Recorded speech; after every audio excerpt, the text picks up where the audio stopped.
So most people in business don't really care that much about academia except their alma mater.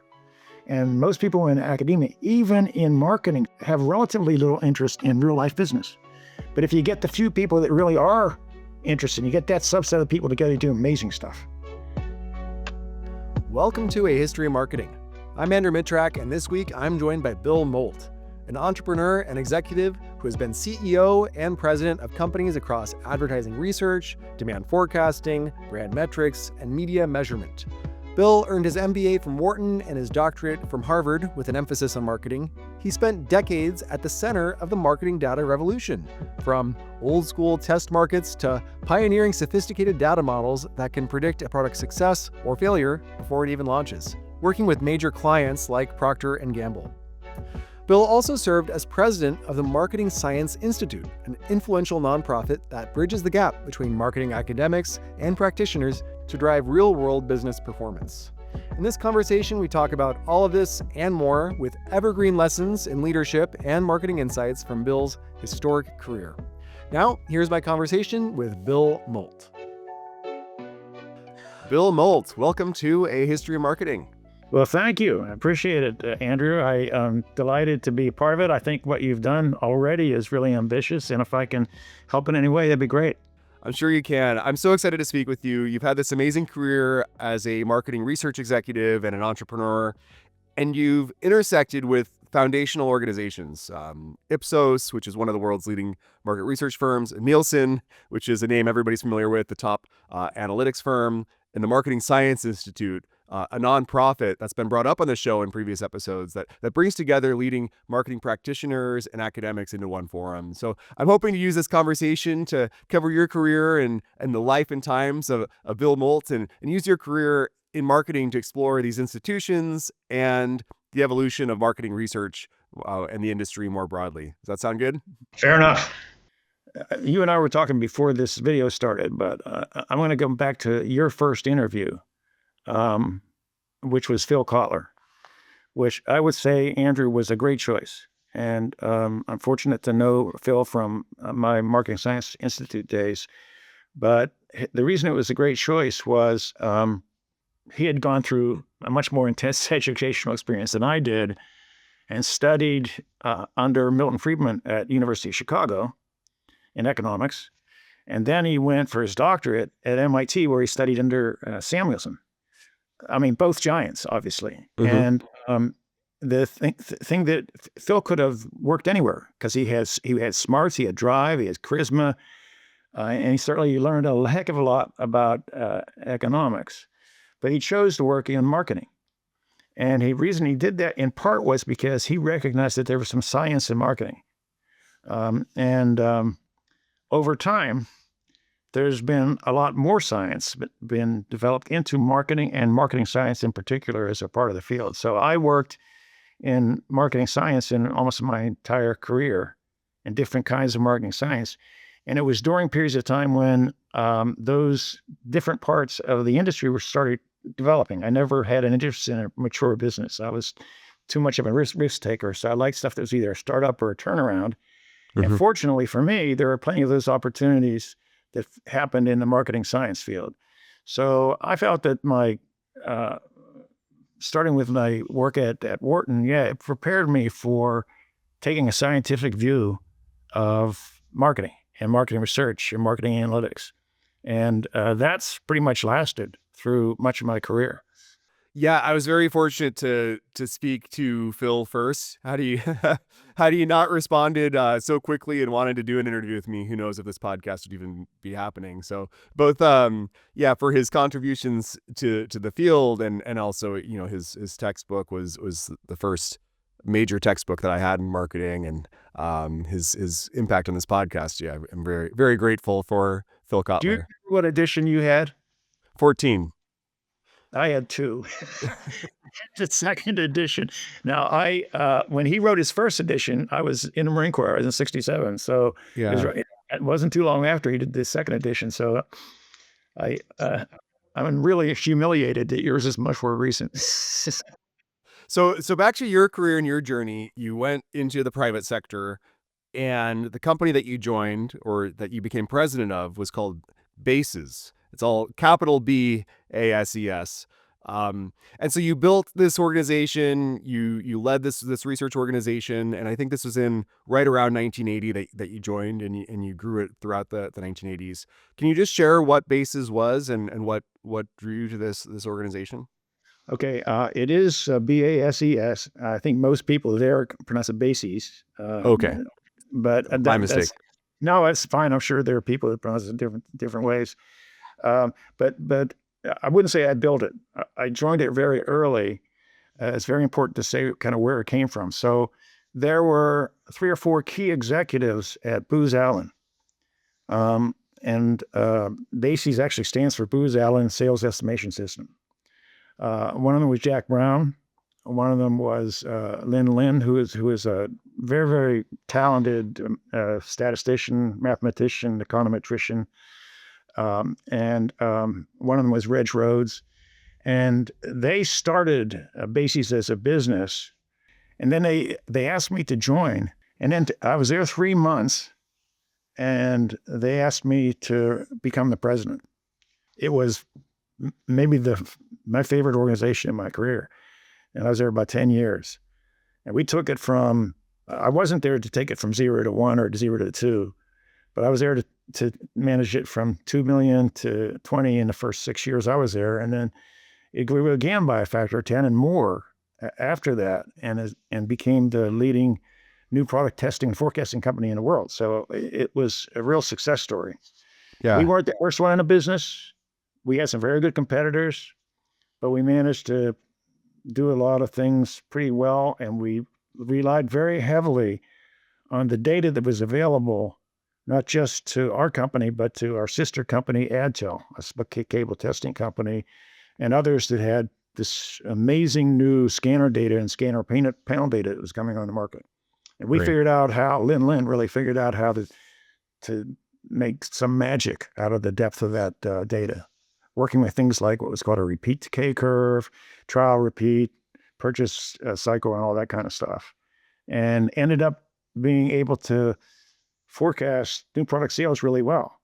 And the new product business, and particularly in consumer packaged goods, which is where some of the sophisticated clients were, went through moving from very big regional test markets, which are hugely expensive, to smaller regionals, then to large individual markets like Charleston, West Virginia, and Orlando, which AdTel did, and so forth.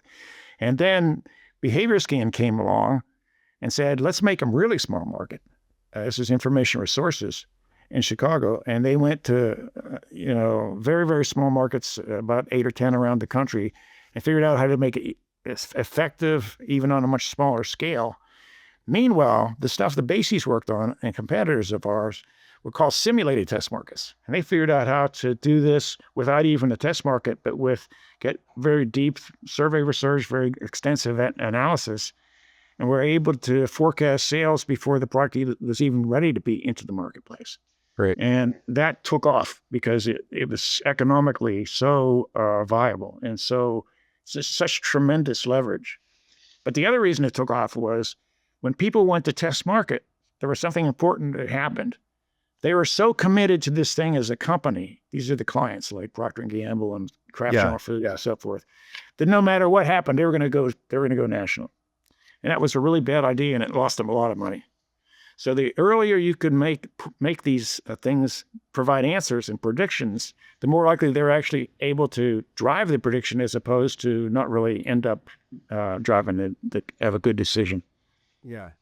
Let's dive into like a product example that Bases would work on for a Procter and Gamble or General Mills or one of those large CPG companies. So what if you could kind of talk like, okay, you've met the client, they're introducing a new product, they want to understand the market viability and product forecasting for it. Then what? Or if you want to kind of, is there like a specific example that you think could kind of illustrate the journey for this? I probably won't. Even with this 40 years in between, I don't think the statute of limitations is even that short for brand specific stuff. But I will tell you, my favorite client was Procter and Gamble. So I can probably talk about some things that happened there without disclosing the brand. And so you would develop a concept or product, and they'd have to have enough of supply of the product that they could actually put it in the hands of 200 or 300, 400 or 500 people and have them use it in their homes for 2 weeks and then come back and respond. So you have a chance to see how do they respond, how do they react to the individual advertising position. Could be a board or could be a video ad or whatever. And So then just to ground this, so let's say this is, just for the sake of argument, it's a laundry detergent or something like that, or something. So like say Procter and Gamble or whatever large company, they're introducing new laundry detergent, and they want to see, do the consumers buy this, like it, and use it, and then they come to bases to help figure that out. Is that sort of the yeah, right way to so think they about would it? Okay, have, so let's say, and that's yeah. if that were the product, they would have a product that they developed or a concept that they developed. Usually, you'd have both a concept and a product, and you say, okay, this is the way we're going to advertise it. This is a board that shows how we're going to advertise it. This is positioning. It may have to do with cleaning, may have to do with scent, may have to do with sustainability. It could be anything. Mhm. Is that an attractive enough idea that somebody's going to actually buy it? So you go through the process of determining that whether somebody's likely to buy it. And then among those, a subset of those people that are most likely to buy the product, you actually give them the product. In many cases, just in a white box with black printing on it, doesn't it? The final stuff. And you give them a chance to use it in their home for two weeks, typically. And so they would go home in that case, and they would try it on their laundry. And then we would call them back. As agreed, they knew we were going to be calling them back and ask them, well, okay, what do you think of this? Would you buy it if it were available and so forth? So the first part is about trying to figure out whether they would try it the very first time. The second part is about whether they would rebuy. And the third part goes on and on to this thing called the repeat decay curve. And the purchase variability and the package sizes, all that kind of stuff. You put it all in a model, you crank it up, and you give them an answer.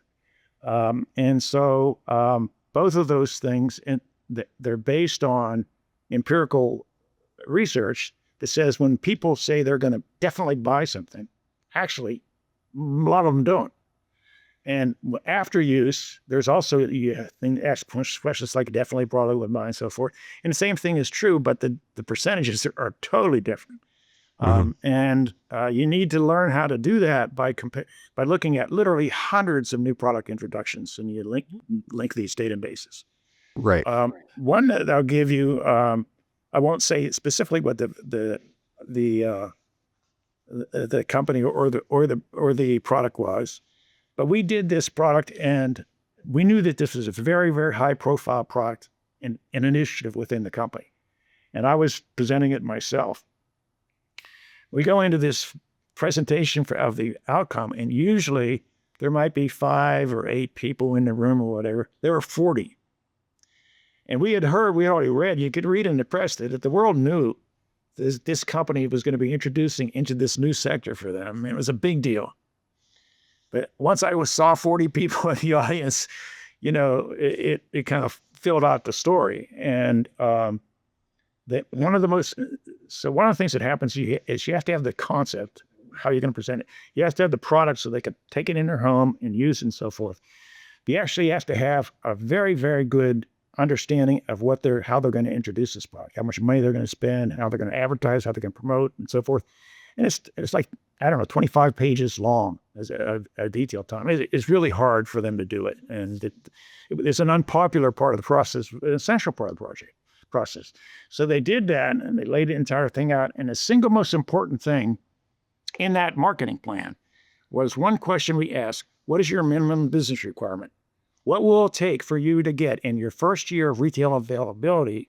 How much sales will it take for you to say, okay, this is worth doing? And so we focus on that number a lot. So we did this product, and the concept wasn't bad, pretty good. And the product wasn't bad, it was pretty good. But it couldn't deliver the minimum business requirement. And so I'm giving this presentation, and I'm reading the tea leaves in this room. And they sort of appreciated the learning, but they didn't appreciate my conclusion at all. And so I said, it's not a bad, I said, you got to understand, this is not a bad concept. It's not a bad product. you have no chance of achieving your objective. And then I said, in fact, I'm begging you not to introduce this product in the way you're doing. And and so about 2 weeks later, there's an announcement in the press that this company, well-known, respected company, has decided that they're going to go into a test market with this product. And I was elated because I knew they go in a test market and they might lose $2 million, but they wouldn't go national and lose $100 million. So I was thrilled. And then a month later, they introduced nationally. And they even admitted at the time that the test market was a head fake. They were trying to throw off their competition. So they did go into the market, and they did lose $100 million. Wow. Gosh, it's a shame you can't tell me which company this is because it's an interesting story.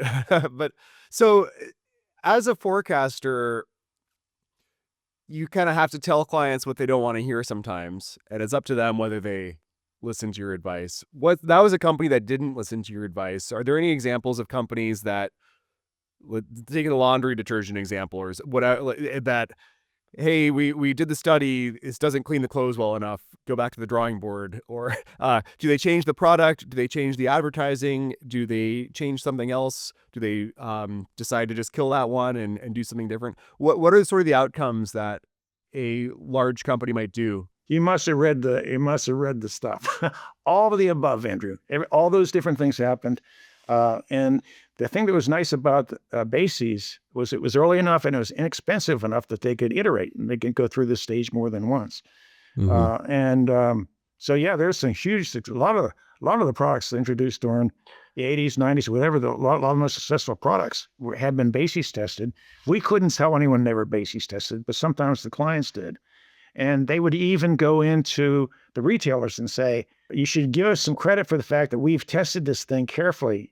Here are our base results, so we know this is going to be a successful product. Therefore, you want to put it on the shelves of your retail outlets. Was bases a new category of forecasting company because of new methodology or new technology, or did companies like Bases exist before? Like, what did companies like Procter & Gamble use before Bases, and what did Bases do differently? Or can you kind of frame Bases in a historical sense of where it kind of fit in the evolution of forecasting? I love it because we were not the first. Bases was not the first. The first one was Yankelovich LTM. And the second one, what became the most successful before we entered the business, was Assessor. MDS Assessor MBS was a company in Cambridge, Mass, associated with MIT, and they really smart people. And then ESP was the model that came out of NPD. NPD was one of the first, and for many years, one of the leading companies in the panel data business. And what panel data is to look at not purchases by store, but by household. How does that happen over time? That's how you can get this idea. So we were actually the fourth one to enter the business, but we were committed to using the best available data. And the data that was coming along with scanner data, scanner panel data was amazing. And there weren't that many people that had it or knew how to use it effectively. And there's no one else that had Lin, who really built these very sophisticated simulations. So we were maybe the fourth one to enter the business, but we probably had or used the best available data. We were also in the AdTel business, which was a split cable business. So the person in your house and the person next to your house might actually receive different advertising messages by the split cable, and you could see the responses that they would have over time, or receive more advertising or less advertising and so forth. So that was the test market, the electronic test marketing business, and AdTel and Behavior Scan did that. But they had just fantastic data. So you mentioned the source for some of this data was scanner panel data, and scanner panels are something I've heard brought up on this show a couple times, and I've visited the Wikipedia page a bit for it. But for listeners who might be hearing of a scanner panel for the first time, at a very nuts and bolts level, what exactly was a scanner panel? How did that data get collected? Okay, so first of all, the scanner refers to UPC scanners at the supermarket. And prior to that, part of that, at the supermarket, you had a sales clerk checking things out, and it was very, very, very labor intensive and so forth. So somebody figured out how to develop a little UPC code, and so it can be scanned in a second rather than half a minute to get the complete identification. And the industry really got on into that because it worked really well for retailers. And if it works well for retailers, you got to figure out a way to make it work for the people that sell to retailers. So that was the UPC did. It used to be audit data or warehouse withdrawal data, but scanner data allowed you to get very, very detailed data, not only for a market, but for a store. And taking it beyond a store, you could recruit people, such as, let's say Catalina would be a good example, to participate in panels, and they might present a card when they check out and get a little bit of discount for checking out. But the real purpose of the card is to have an identification, so you know, regardless of where that person shops, at many different stores and chains in their market, you know what they buy. And you know if they bought it once, twice, or three times, and you know how often, you know how what quantities they do. And that's what a scanner panel is a group of thousands or tens of thousands of families who purchase information that is directly linked to the source and to the individual products. So you start with a scanner, becomes a panel when people are recruited to participate. They might participate just by presenting a card, or initially they actually wrote stuff down. And then there's another level too that I should mention beyond that, which is it's great if you get that data that has all their purchase information, but what about their exposure to advertising? Well, that's an entirely different set of data. But if you can get that and incorporate it, it's called single source data. And that's unbelievably powerful, because then you have a chance to see Andrew bought this, was exposed to this advertising. His neighbor didn't get exposed to it. This is the behavior that came down, and how can I quantify it over time? And therefore, I can predict the sales as well as understand what's really working and what's not working. So those are the different kinds of data, and those are the reasons that models were changing so fast, because the data was getting so good, and it was getting really, really complete. And then it went further later in a career that I wasn't as involved in single source data.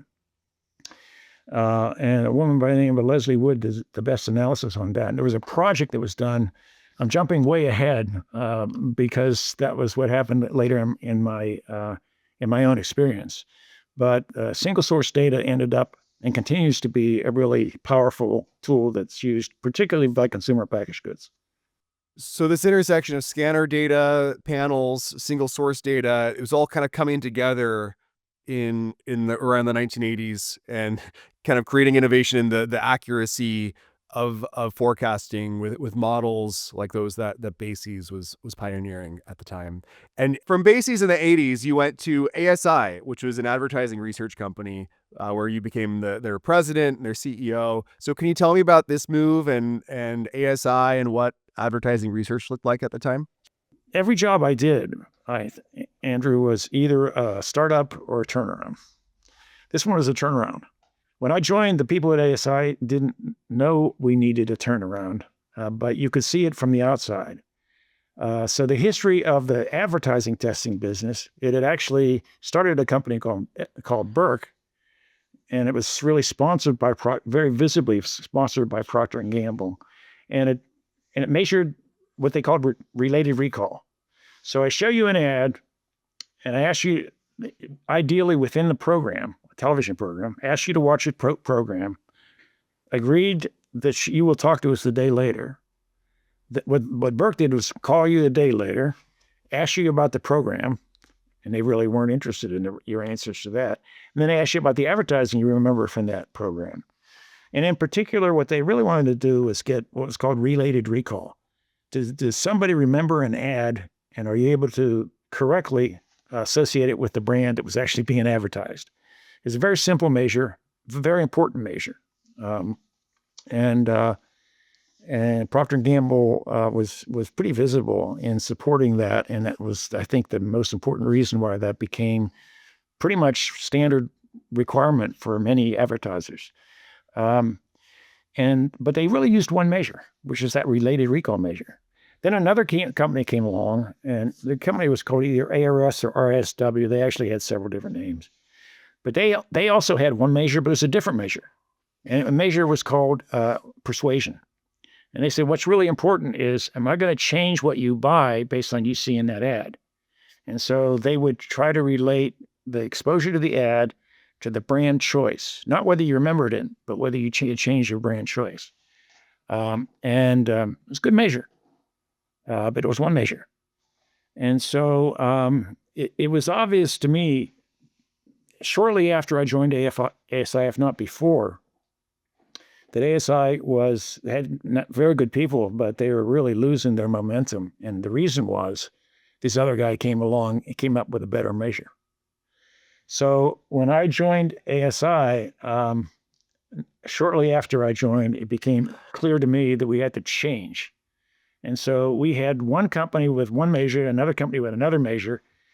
They were both good measures, but they're incomplete. So I said, we need have an integrated measurement of more than one dimension. And we need some measure of recall and some measure of persuasion. We need to put them together, ideally with some analytics. But in order to do that, I have to walk away from the single measure system, which was very profitable and had a long history to it. So it was probably the biggest risk that I took in my career for the company. We did take that risk.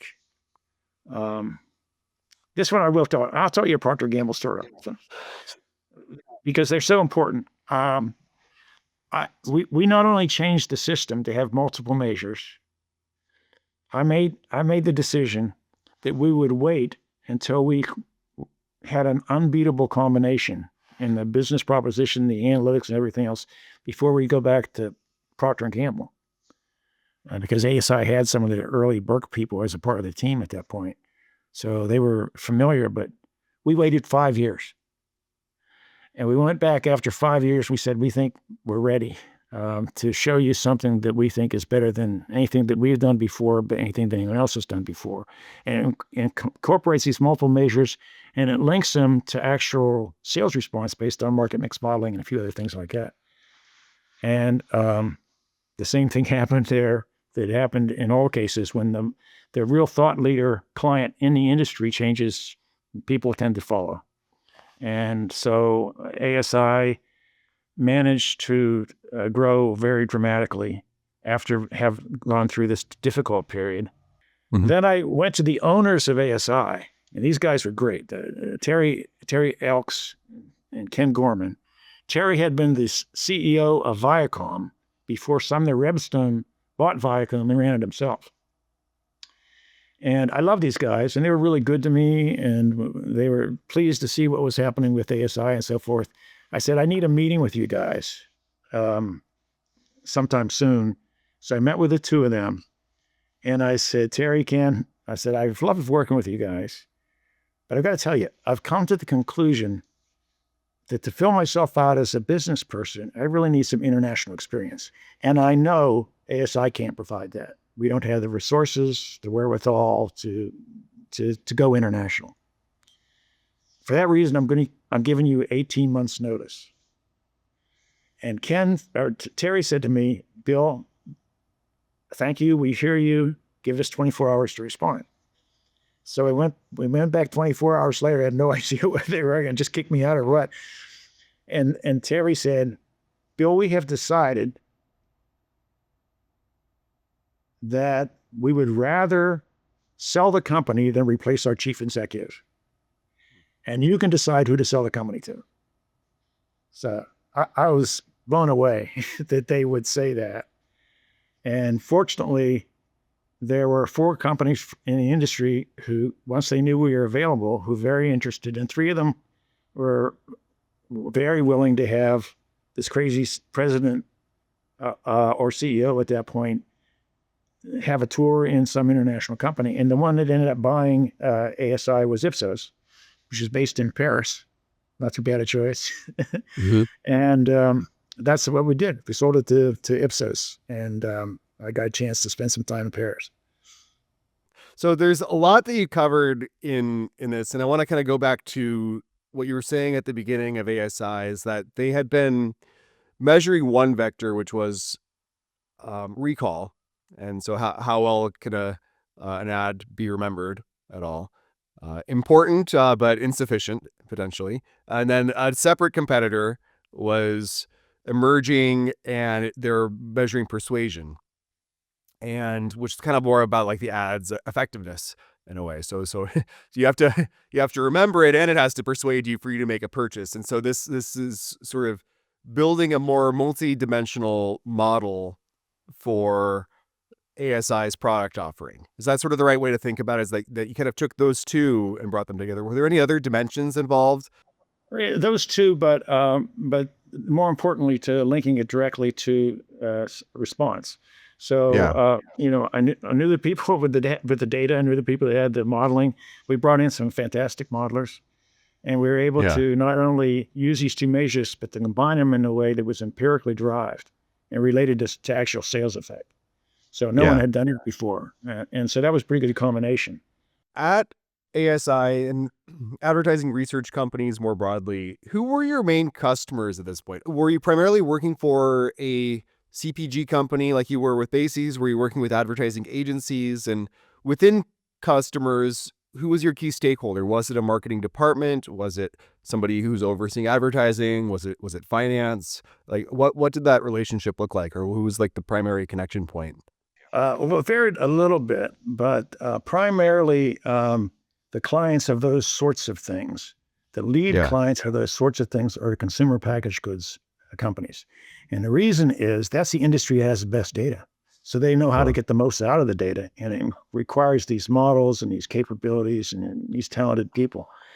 So the companies involved at ASI were primarily, and I would say this is also true for our biggest competitors, primarily consumer packaged goods companies. The part of the company to answer that question was either either the research company. In some cases, they changed the name to Insights, or sometimes the marketing company, marketing part of the company. Mhm. The agencies would usually be involved. The ad agencies, which are independent, would usually be involved, but they were kicking and screaming about it. No one likes to have their papers graded. Right. And so many of them were resistant at first until they realized that it actually helped the entire system. And some of them became really good users of research and in fact, good innovators of research. Yeah. But both ASI and Bases were overwhelmingly consumer packaged goods. So Bases was acquired by Nielsen. ASI was acquired by Ipsos. Some of the other companies you mentioned that are in this industry have also been rolled up or merged or acquired. And it seems like there's this gravitational pull towards consolidation in this type of industry. And I'm wondering, why is that? Why is it not more um, distributed across a lot of small companies? It seems like there's a trend towards rolling up and consolidation. I think both for data reasons and for financial reasons. Hmm. Um, but I'll talk about Nielsen a little later because I think it makes more sense there. Because I think there's a couple of companies I worked for before I worked for Yeah. Nielsen myself, and I can comment in that context. But yes, there's been tremendous consolidation of the research industry, no question about it. And I think Yeah. it's generally been good, but it can go too far. And in some Yeah. cases, you have scenes consolidate and then they split up again. Nielsen's done that about 3 times. So this leads us to the Marketing Science Institute, which you joined after ASI. And can you share about what the Marketing Science Institute is? It seems like a different type of organization than you previously worked in. So what attracted to it, and what was the organization doing? Oh, definitely different than any others that I've seen. And I was first exposed when I was a doctoral student at Harvard Business School. I was exposed to MSI because MSI, the Marketing Science Institute, actually started at Wharton. Then it moved to Harvard. And then while I was at Harvard, they made the most important decision, I think, to make it independent so that it wasn't associated with any one school, but could work with any school. And so I was there to see parts of that evolution. And a guy by the name of Stephen Grazer, who was the longest serving executive director. And so it's an organization that deals with both business people and academics in the field of marketing. And it turns out that if you think about those two groups of people, they're generally all that interested in each other. So most people in business don't really care that much about academia except their alma mater. And most people in academia, even in marketing, have relatively little interest in real life business. But if you get the few people that really are interested, you get that subset of people together, you do amazing stuff. Let me use this as a chance to jump into PIMS, because PIMS stands for Profit Impact and Market Strategy. And it was a very, very ambitious project that started at General Electric. Now, there was a point when General Electric had dozens, maybe hundreds of different businesses. They called them strategic business units, but they were a great consolidator, use that term. But they were in all these businesses, and they said, well, we're in all these businesses. We got to figure out what really makes a business successful, what makes it profitable, what is the profit impact of things that we do, including the marketing strategy. That's what PIMS stands for, Profit Impact for Market Strategy. But it went way beyond marketing. So they said they did this analysis, and they got all the different business units to fill out ridiculously long questionnaires about every detail in the business so they could do this they could do a large, sophisticated analysis. And so it was a really cool idea. But then somebody finally realized, well, wait a second. We're only looking at General Electric's business. How are we going to know what really matters if we're not looking at any other businesses? We're not even looking at our competitors. So they said, we need to we believe in this project. We think we can learn from it and benefit from it and change our business as a result of it. But we have to include a lot of different strategic business units. So we need to do independent. And they chose MSI as the company that could be an independent middleman for this process. And Bob Ezell did that process. But that was the first time that, for example, a sophisticated analysis said, yeah, there's really a good reason for you to generate a high share rather than a low market share, because there's a very strong financial link. And you only know that if you do these sort of extensive, sophisticated, and broad-based analyses. That's what PIMS did. What Market Science Institute did more generally was to get those marketing people and the marketing companies and academics together doing research that made sense. So, for example, the business people set the agenda. They said, you guys are doing all kinds of research that we think is wasted. At the same time, we really need this done. For example, we need to figure out what the World Wide Web is going to be all about. Can you guys focus on that and set the agenda for the marketing people? Then the academic people. The academic people would spend a lot of time, a lot of resources, a lot of smarts, and they would answer these questions. Usually it would take years to answer them, but they'd answer them to the Marketing Science Institute. And there was some really good stuff done. But the interesting thing was the people that were involved in the Marketing Science Institute, there was about 70 member companies, and they were all the blue chip companies. And at least as many leading academics involved. They would kind of do this stuff first. So one of the best examples was disruptive innovation. Clay Christensen. Mm-hmm. So there was a book that Clay Christensen wrote that said, this is the way you need to think about innovation and disruptive innovation in particular. And it was very successful. It was a bestseller. Yeah. Innovator's Dilemma, right? Innovator's Dilemma. 2 years before he wrote that book, he wrote a Harvard Business Review article. Basically said the same thing. 2 years before he wrote the article, he presented it at the Marketing Science Institute. So what was happening was people were getting involved very early on in the developing areas. And it didn't always happen quite that beautifully, but that was a good example of when it did. So the Marketing Science Institute was a wonderful experience, and it was unique because it brought the academic world and the business world together. It was hard to do. It's currently part of the Advertising Research Foundation. Yeah. But it's still independent, largely. Yeah. That Clay Christensen example of disruptive innovation originating or having early beginnings at MSI is a great example. And there's other ones that have kind of come up on this podcast. I interviewed David Ocker, who's really popularized the concept of brand equity and brought it to the masses, and it defined a big part of Akker's career. But he originally heard about it. He on this episode, he was or on this podcast with him, he was talking about how he learned about brand equity at the 1988 MSI conference, and that you'd have these conferences that would kind of set a theme and bring, major thinkers in marketing together, and there'd be presentations and papers published, and just an exchange of ideas, and somebody could latch on to that and bring it out of MSI to marketing and business more broadly, and actually have an impact. So yeah, that's great. It's a great example. Yeah. One other thing that happened at MSI I got to mention to you though, Dave. There's the way it's organized is it's led by two people as peers. One who's the president and is hopefully around there for years, and the other is an executive director who was an academic.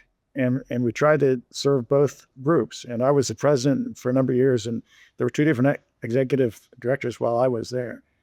But one of them said, after we'd been working together for a while, I said, Bill, he said, we got really smart people from the advertisers or the member companies, but they're all from market research or sometimes from market strategy. And so, but they're really not the people that are doing the marketing for the company. And he said, whereas on the academic side, we have all the right academics, the science-oriented ones, the quantitative and so forth. How do we fill the gap? So we identified an opportunity to make a connection with chief marketing officers. And that was a relatively new concept. Now, I learned on your podcast that Sergio was the first CMO. Now, I can say Sergio because he only needs a first name. He's like the Madonna of the marketing world. But he was the first one, I think you said in 93. Yeah. He said about 93. A little bit less than 10 years later, we were able to make invitations to between 40 and 45 of the best CMOs, mostly in the United States, but a few international ones. And they almost all, once invited, came.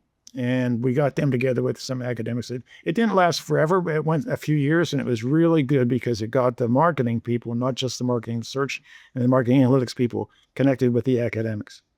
I think this idea of the intersection between academia, I've interviewed a lot of academics on this podcast, and business leaders, I've interviewed some of them too,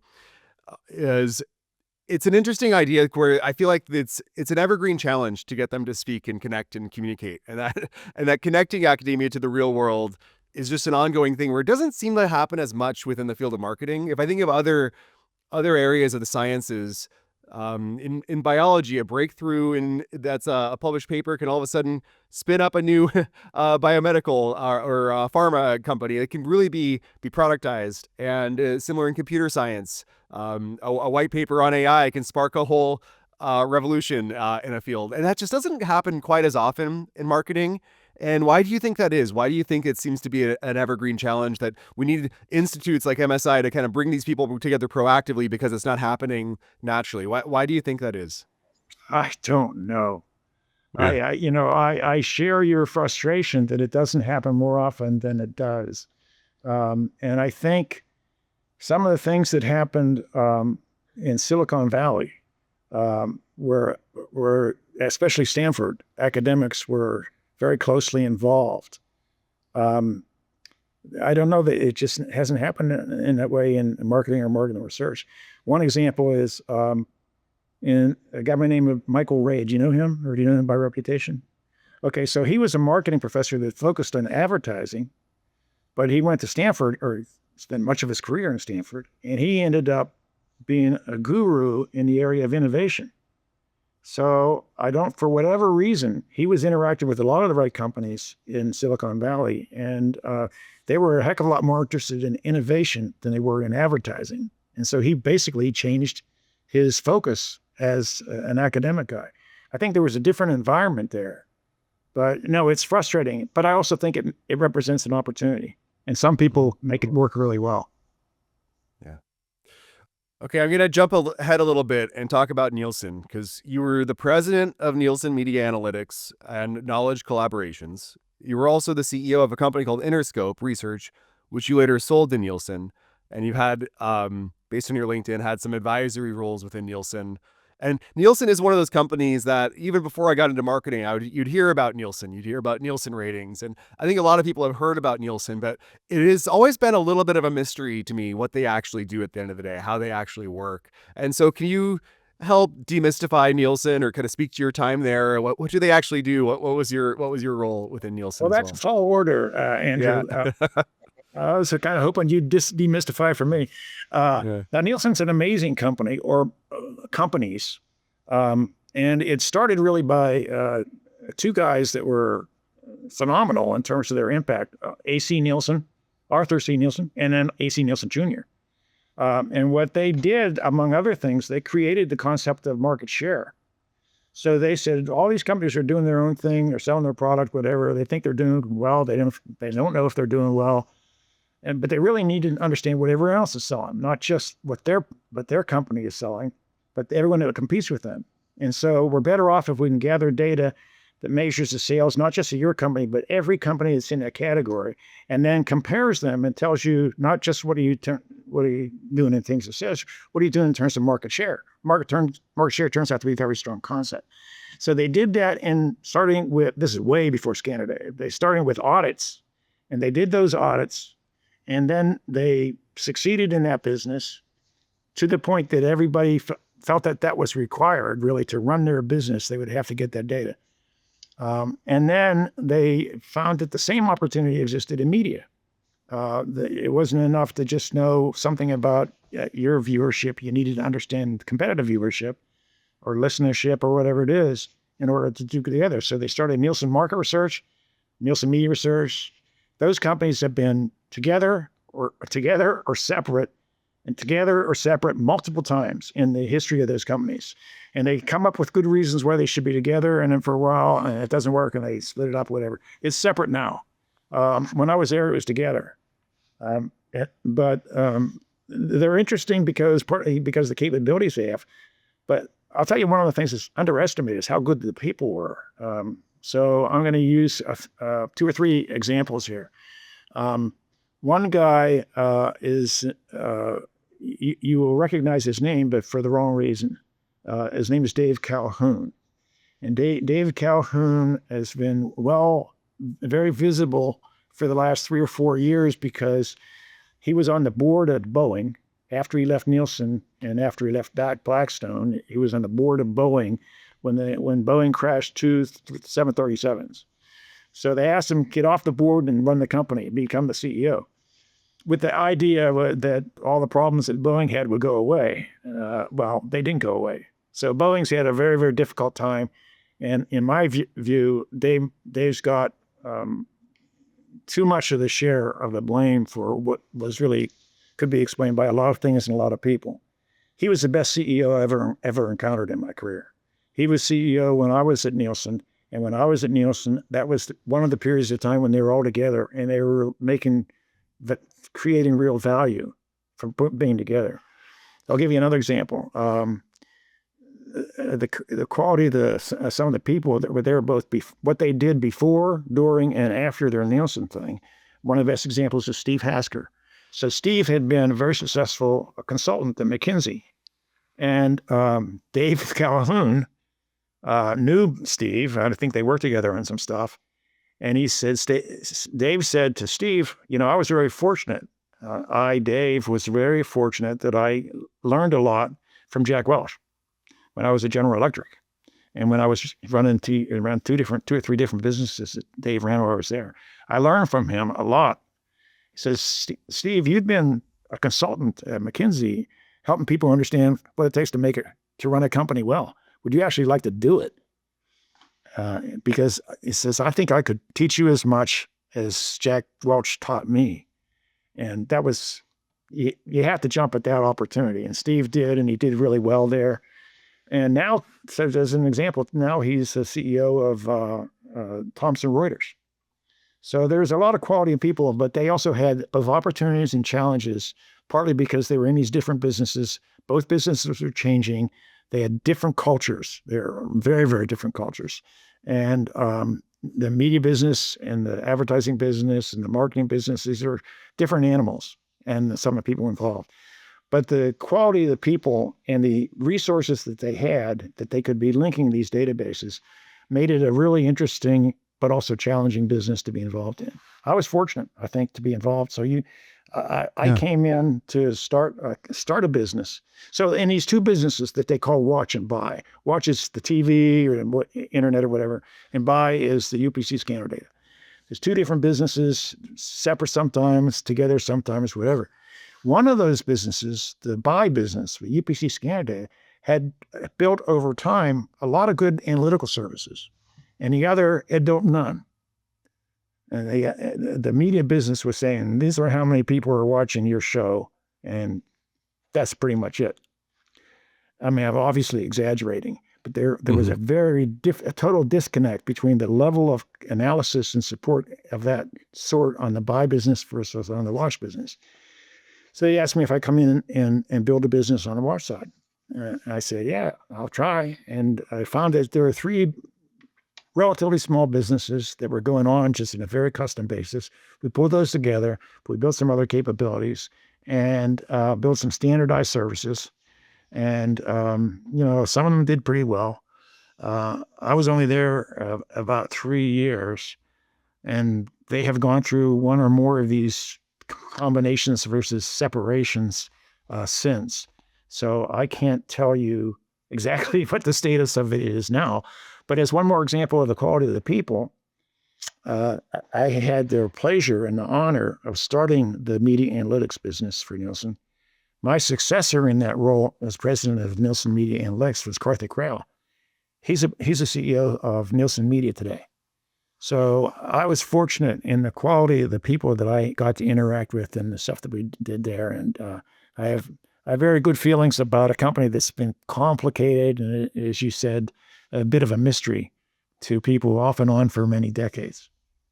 I think something that's true that you've kind of called back to a lot is that even as the technology changes at these various companies and latest and greatest in marketing research changes, having great people be leaders at a company, that kind of stays true as a constant of what makes a great marketing company. And I'm wondering about if you think of the last several decades of your career and the time that we've covered on our time together.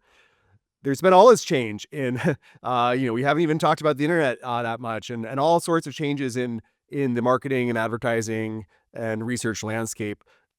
I'm curious about what hasn't changed though. What's still true today that was true when you started your career?